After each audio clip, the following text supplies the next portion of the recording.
Hello, everyone. Thank you for joining us today. We're just going to give it a couple minutes to let folks join us in the webinar here.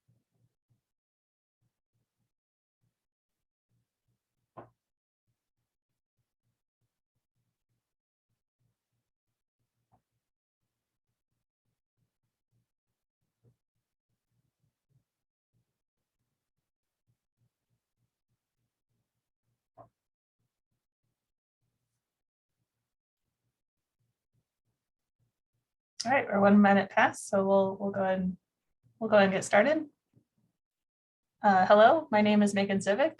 I am a hydrogeologist at Montgomery Associates and the Vice President of the Women Mining Arizona chapter. First, we'd like to say welcome and thank you for joining us today for today's talk about resolution copper reclamation contributing to a better tomorrow. Before getting started, we wanted to give a brief introduction to our organization and why we're hosting these talks. The Women Mining Arizona chapter, or WIM Arizona, is a nonprofit organization with 5 objectives, one of which is to educate our members and the public on technology, economic, regulatory, and other mining related topics. These monthly dig-in webinars are part of our efforts to meet this commitment. And we'd like to give a brief thank you to our overall sponsor for the Arizona chapter, Freeport-McMoRan. And I'll switch it over to Melissa to introduce our speaker today. Hi, my name is Melissa Chauvin. I work for Freeport-McMoRan and I am the current treasurer for the Arizona Women in Mining chapter. Our current speaker today is Darla Gage. She is the environmental superintendent at Resolution Copper. She has a BS in geology from the University of North Dakota and a master's in mining and geological engineering from the University of Arizona. Darla has nearly 20 years of experience in the environmental industry, with 10 in the mining industry. Darla? Thank you, Melissa. I will share my screen. Oops.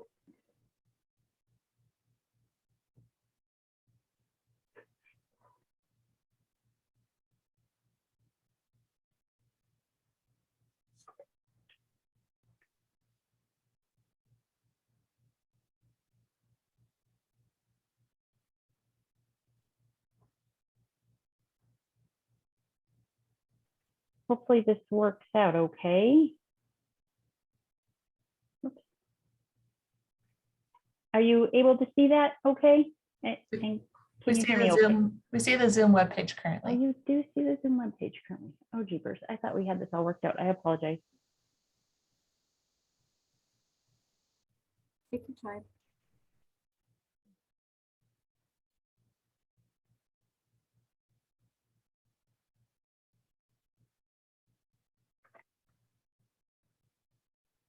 Okay. Can you see anything now? Oh, jeepers. Oh, goodness. I'm so sorry. Absolutely fine. It's, Sure. Okay. Can you see there it we now? go. Yep. Okay. Beautiful. Okay. Finally. Okay. Thank you, everybody, for joining today on the webinar. Here to talk about the reclamation that we've done at Resolution Copper and answer any questions that anyone might have after the presentation. So, right, let's get started. So in case you're not quite aware of where Resolution Copper is, it's located approximately 60 miles or so east of Phoenix, and it's directly north of the town of Superior. So the West Plant site actually sits directly north of the town of Superior, and our East Plant site is probably about 3 miles roughly to the east of that. So it's not directly adjacent to the town. But what we're going to talk about today is our West Plant site and all of the reclamation activities that had happened there over the past 15 plus years. So a little bit of history of the Resolution Copper mining or project. So back in, mining in the area started in the late 1800s and went through the late 1900s. And Magma Copper Company owned the mine from 1910 to 1996 and operated at that point. And from 1996 to 2001, BHP had taken over. And then from 2001 to present, that's when Resolution Copper was initiated, or 2001 is when Resolution Copper was initiated. And Resolution Copper is a project between Rio Tinto and BHP. Rio Tinto is 55% owner and BHP is 45. Rio Tinto is the operator at the site currently. So Rio Tinto is doing all the work out there at this point. So the underground mining activities produced about 26 million tons of ore, which approximately 20 million tons were tailings. So we had 200 acres of tailings that were generated from milling operations, and that's what was located above ground at the West Plant site. So all of those tailings areas have been reclaimed. I've got a lot of pretty pictures coming up, so we'll be able to show you what it looked like before and after. The company had smelting operations, and that's what that picture is here, is the smelter that was at the site, and that ran from 1924 to 1971. So since about 2005, Resolution has been working on reclamation work at the West Plant site, and it's included soil cleanup, cover material placing with soil and vegetation over all of the historic tailings, restoring and establishing drainage for conveyance of stormwater, and then just reshaping and redeveloping the rock stockpiles, and getting those covered as well. And then, doing a whole lot of demo, especially of the smelter complexes, the milling concentrator area. So there's been a lot of work that has been done at the site. Some of the reclamation regulatory oversight a lot of it was tied to the ADEQ and the APP, so our Aquifer Protection Permit. We had a lot of cleanup to do for any facilities that were operated after 1986. So, but there were obviously a lot of other facilities that were operated prior to 1986 and had closed, but we had chose to go ahead and clean those up to the ADEQ standards as well, just because it's the right thing to do, right? And if we're not cleaning up everything, then the ones that aren't cleaned up is going to have impacts to the ones that do get cleaned up. So just to get it all covered and all cleaned up, we pretty much did the entire site. So for the APP, Aquifer Protection Permit, we had tailings impoundments were there, waste rock stockpiles were covered under there, as well as the process ponds. Had approximately $12 million in financial assurance for that. The volunteer remediation program with the ADEQ as well. So that's the VRP group, and that we had cleaned up the smelter affected soils. So with the smelter operating at the site, there were copper, lead, and arsenic impacts to the soils surrounding the smelter. And we had cleaned those up, and we'll go into more of that in just a little bit. But also we had to maintain compliance with the Arizona State Mine Inspector, which really ties to the Mine Land Reclamation Act, and then addressing the public safety and health in all the buildings and landforms in that regard. So overall, we've spent about $75 million on reclamation efforts at Resolution Copper at the West Plant site. And we had a lot of involvement with the community. The community was with us every step of the way. So we had meetings, newsletters that would go out regularly.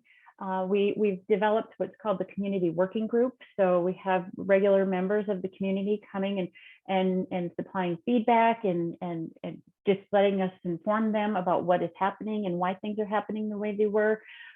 We've had one-on-one meetings with multiple stakeholders, and reclamation was always a top subject when there were public meetings. So another thing to tie to that is the social media updates. So there was a lot of updates that were going out at the same time all of this was happening.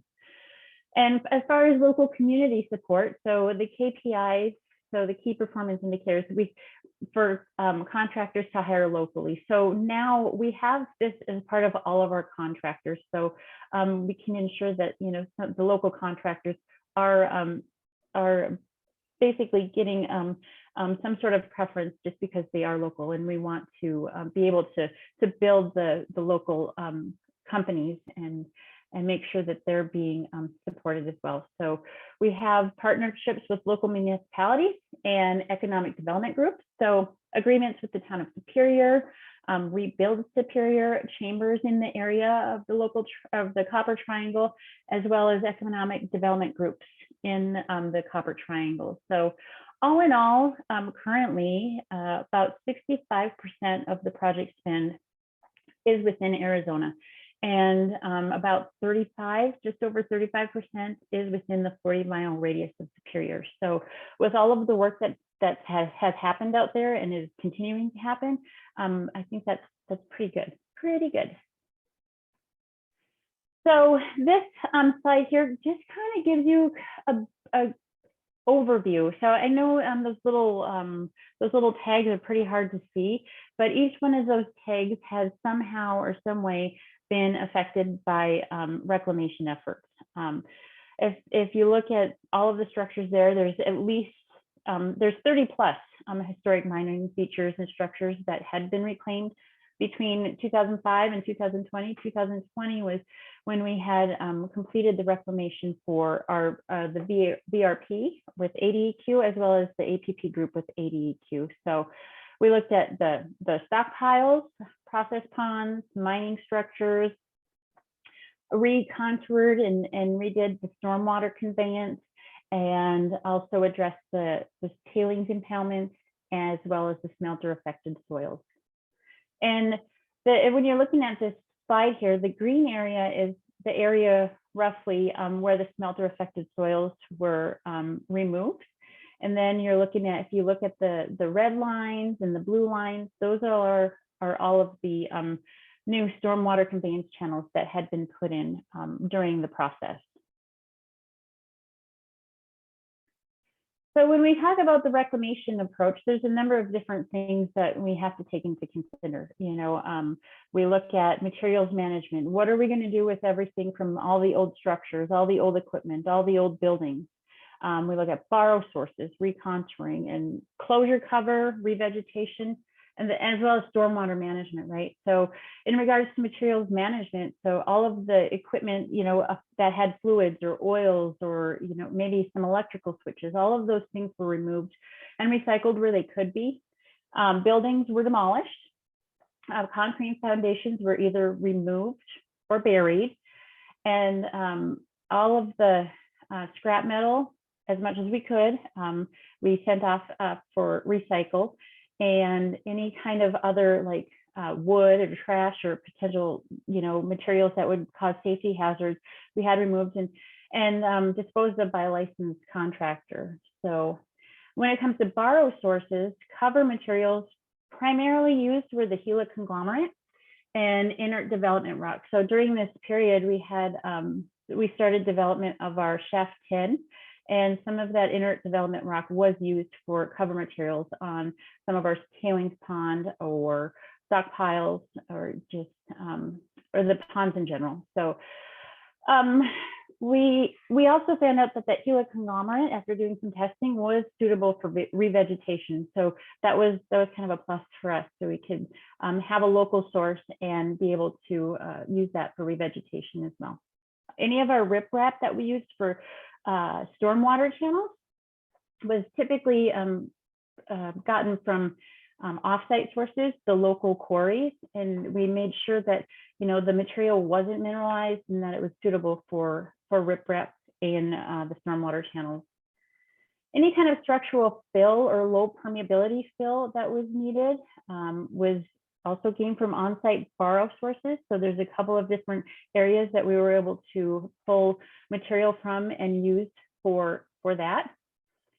When we recontoured, the main focus on the recontouring was making sure that we wanted to prevent ponding water and make sure that the potential for infiltration was reduced wanted to control runoff as well as improve stability. We established criteria for control of ponding and runoff. So top surfaces that were relatively flat were recontoured to about 2 to 5%, preventing any kind of ponding and allowing for that rapid runoff. Outslopes were generally designed to 2.5 to 1 to 3.5 to 1. And then our safety factor for the slope stability was 1.5 for static and then 1.1 for pseudostatic. So any kind of the mass grading fill was primarily the material that was used to kind of build up the sites, and especially for one of our tailings impoundments, TP6, we used a lot of mass grading fill just to help raise the elevation and revert or change the direction of flow for surface water. So mass grading fill we used was on site as well. So fill pond deposits, maybe some impacted soils or sediment, slag, development rocks, as well as tailings. So mass grading fill is typically placed in 3-foot lifts and then compacted.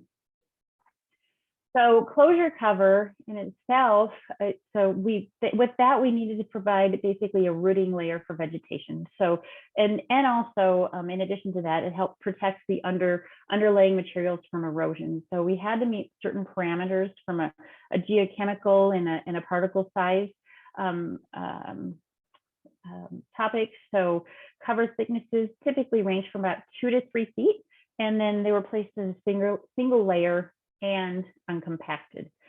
When it comes to revegetation, you can see that picture there on the right-hand side. We did hydro seeding, and the hydro seeding was with a native seed mix. So the whole area when it comes to either any of the tailings impoundments or maybe the smelters, the smelter pond or the smelter affected soils area, all of those areas were revegetated with that hydro seeding method. And then stormwater management, I talked about that a little bit during that previous slide, and that was, making sure that all of the stormwater is going to the right direction and is flowing to a concentration point, like our CP 105 is what we call it. So we have a stormwater pond on site, as well as flowing off of the facilities that were rehabilitated. So now we could go through some great pictures, and I know some of these pictures might not necessarily be relatively new, but they have the correct angle for what we're trying to capture here. So back in 1992, you could see the picture on the left was from the National Geographic magazine, and it just showed, how, I wouldn't say nasty that stuff looked, right? So that was our tailings pond 3-4. And then during the time that BHP owned the property, they took a little bit of effort and put some material as cover on TP34, but it wasn't necessarily up to the standards that we needed to. So when resolution took over, we were able to get those standards upgraded and get the cover to a proper thickness and get the stormwater channels placed on there appropriately as well. You can see these gray lines through there. That's our stormwater channels that were lined with riprap. And then the revegetation now, so if you drive into Superior and see, you can see all kinds of different vegetation on there. It's coming back. It's coming back. So this next one is Tailings Pond 5. So you can see this is work that was being done on the left-hand side in 2005. And then that was completed in 2007. And this was part of the APP. The TP34 was not regulated as part of the APP just because it was prior to 1986 that it was operated. And but we did clean it up to the same standards that would be required in the APP. So That's some work being done at Tailings Pond 5. And then on the right-hand side, you can see the rehabilitated Tailings Pond 5. And this is a little bit older picture too, but I wanted to show it because we have vegetation coming on there. The vegetation today is much thicker, but you can see the stormwater channel as well going through there. So that's a riprap line channel. It has a geomembrane underneath it, as well as some low permeability fill to help with non-infiltration of any kind of stormwater out there. So our next slide is TP6. So this is Tailings Pond 6. This is our most recent reclaimed tailings pond. This was completed in 2020 as part of the APP program. So you can see all of the water that was stored on TP6.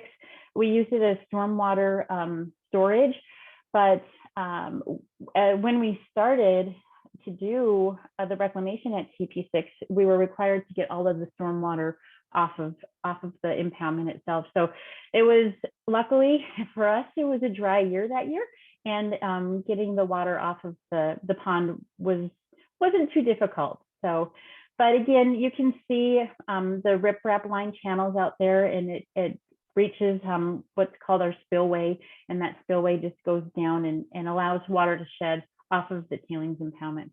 The contractor, our local contractor, OCI, had actually put these little rocks out here, these boulders, just so that the little critters would have places to live out there.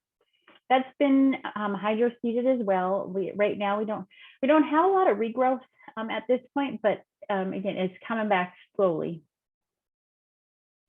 During all of these times, we, especially with TP6 and the smelter affected soils work, we were able to use the recycled water that we got from dewatering. So that was approved by the ADEQ. So we were able to reuse that water. This one is Smelter Pond. And so this smelter pond was just downstream of TP34, or Tailings Pond 34, which is just right in this corner here. And this one, again, was closed in place, and there's stormwater channels directly around it. This is an old picture because we've got the smelter stack and the other buildings associated with it in the back, but I wanted to leave the smelter stack just so you can kind of see visually where it was and how yes, the cleanup was effective, and we've got vegetation growing, and of course this vegetation is much taller now, and it's pretty hard to get out there. And you wouldn't want to go out there without any kind of snake guards, because I'm pretty sure there's probably a lot of snakes out there. This is another picture which I thought was kind of telling as well. So the picture on the left was our old concentrator area, and that area was cleaned up and reused for our water treatment plant. So currently all our dewatering will go through this water treatment plant, and then we send that water to the new magma irrigation and drainage district. So the farmers, it blends with tap water, so then the farmers can use it for irrigation. But with this reclamation of this mill area, you can see the thickener on the left-hand side kind of rusted and old, but they were able to refurbish that and reuse it for the thickener currently for the water treatment plant. Water treatment plant got into operation in about 2009 and has been operating since. So we've sent a lot of water down to the new magma irrigation district, helping those farmers out.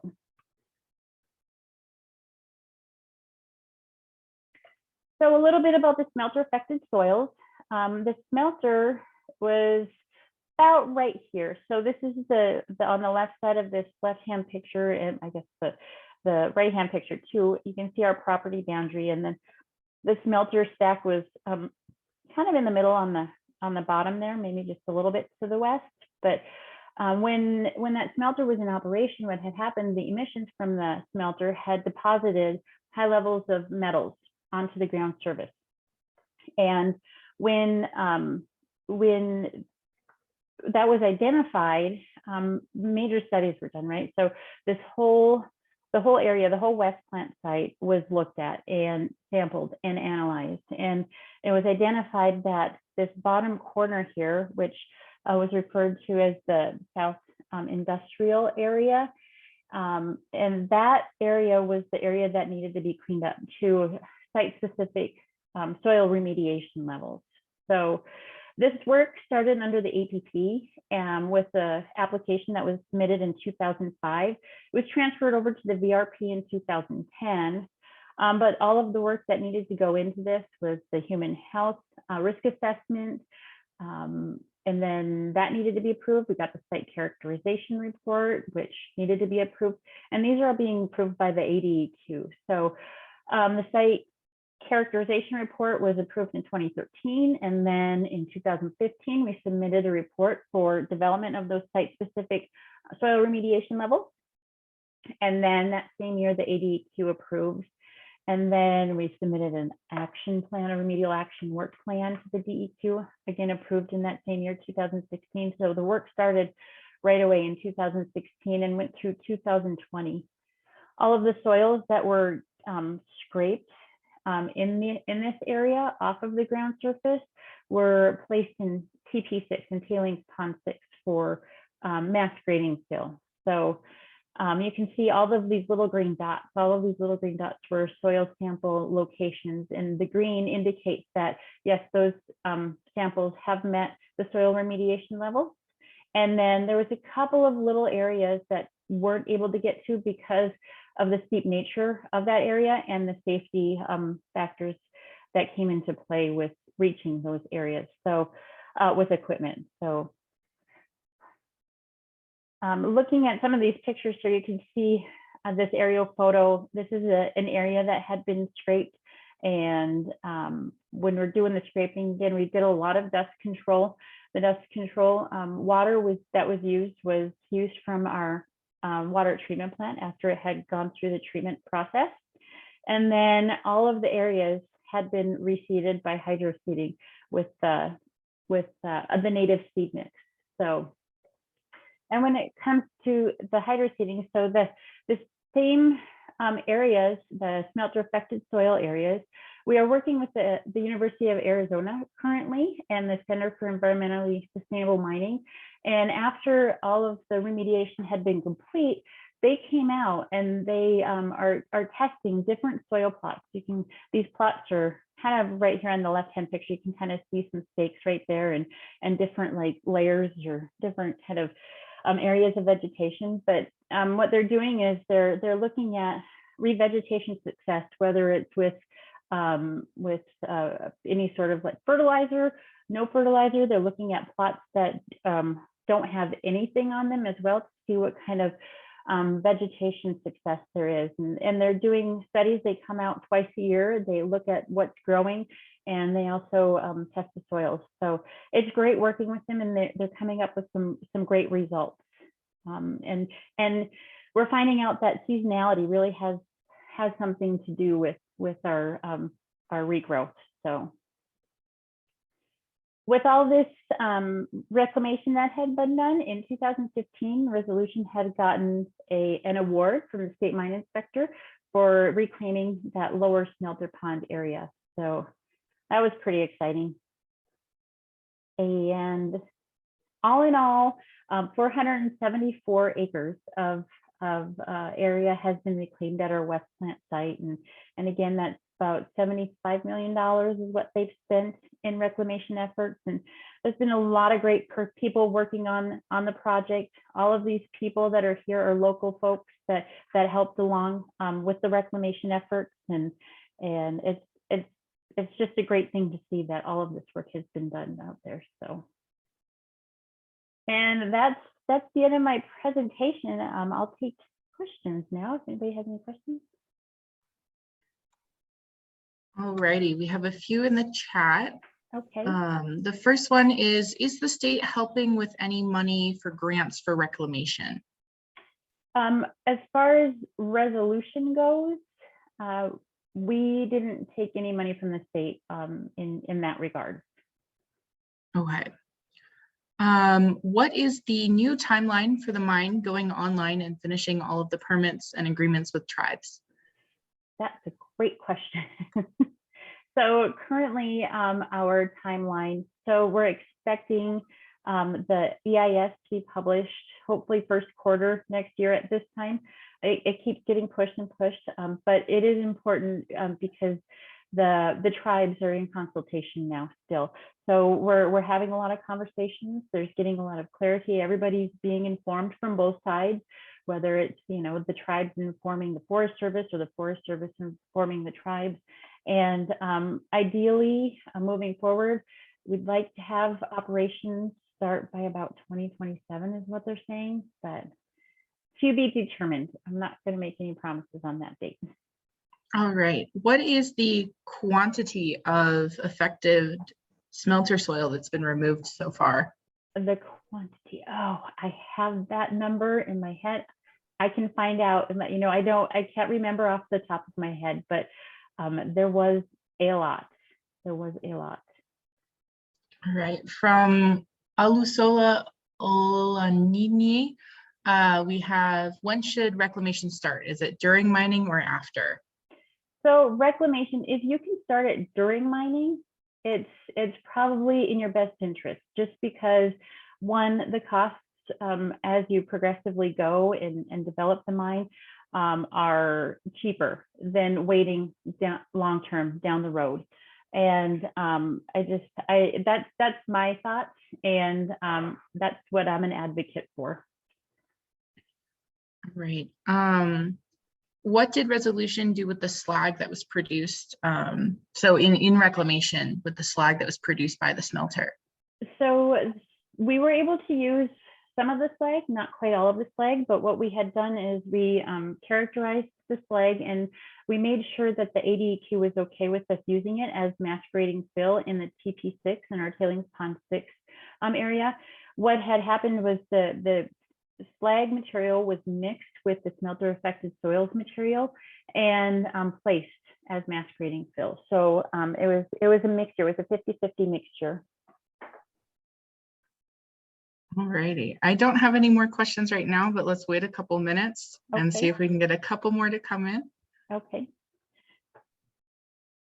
One question someone did have is on slide 8. Darla, can you go back to that one? And, Yeah. the question was, I guess Kate, you could speak to that question.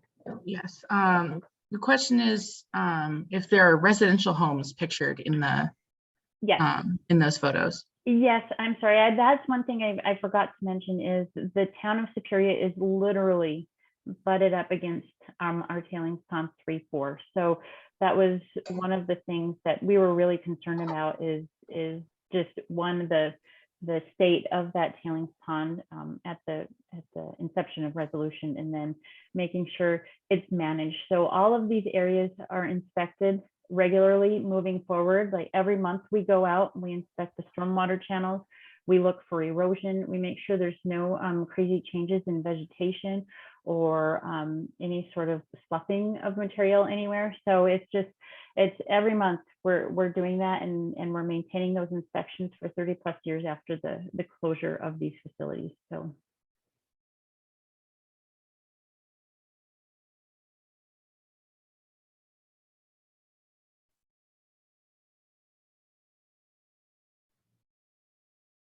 Great, thanks, Darla. If anyone doesn't have, I'll give it just a couple more seconds. If anyone has a last minute question, otherwise we'll go into the outro. Okay, we have one more. Are you able to totally reclaim the land to its initial position after mining? So I don't necessarily think that we were able to do that. I think there are efforts moving forward just currently to recontour and recreate the landforms as they were prior to mining.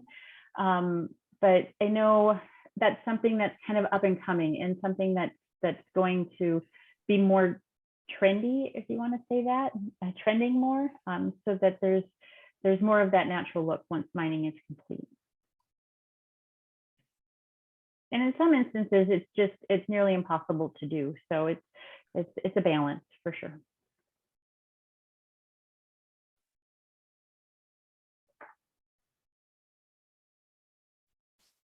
All right, I'm going to steal the screen, Darla. Okay. Go into our outro.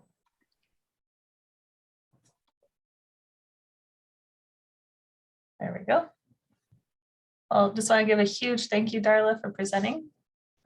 Really great photos, and really it's awesome to see what I've seen what West Point looks like before, and it's really cool to see all the reclamation work that's gone on.